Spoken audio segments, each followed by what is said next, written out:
A high-speed train connecting Dallas and Houston, a topic for discussion for years now, but the plan could finally be turning a corner. TxDOT and the Federal Railroad Administration studying the environmental impact of the 200-mile-per-hour train, one of many steps to making it a reality. Joining me now is Richard Lawless, CEO of Texas Central Railway. Thank you so much for coming in. I appreciate you being here. All right, and you're with the private company that is behind this project. So, Richard, this is extremely ambitious, to say the very least. A high-speed train cutting across multiple counties, covering 240 miles in 90 minutes. Why do you feel like right now is the time to finally make this happen?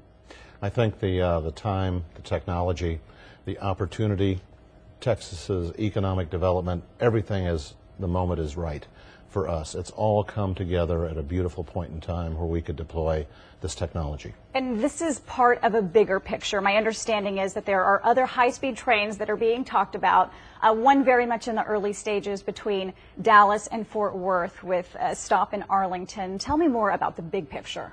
The big picture is that Texas is at an inflection point in its economic growth. The development is incredible. All the projections that we have looked at in terms of the economic development and the ability to deploy the technology now are all pointing in the right direction for us. You are correct. It is really the Dallas, Arlington, Fort Worth metro area that is really the key to this project, and we're really talking about linking Houston with that entire metroplex. So this is a beautiful moment in time for the whole project.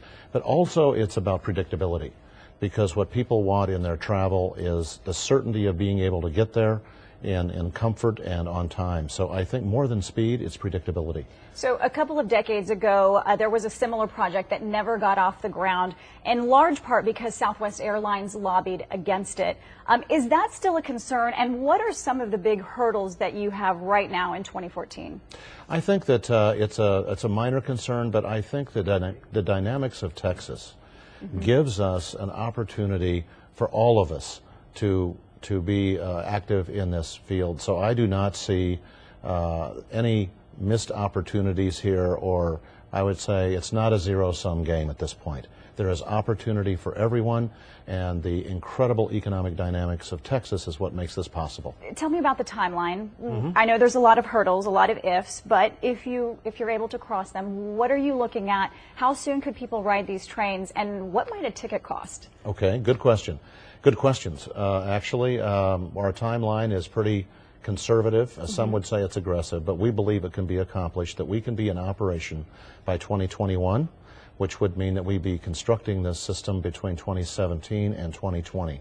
And that timeline, of course, assumes that we're able to overcome the hurdles, as you mentioned. One of them is the environmental process. We have other hurdles to overcome. But if it was easy to be done, somebody else would have done it. And I think we've allocated enough time to do everything we want to do. Okay, and cost of a ticket? Cost of a ticket. We think that if you look at what an airline charges today to move between these two cities, we will be comfortably in the range of that ticket, and we're also going to do what's called dynamic pricing. And dynamic pricing means not everybody pays the same for the trip.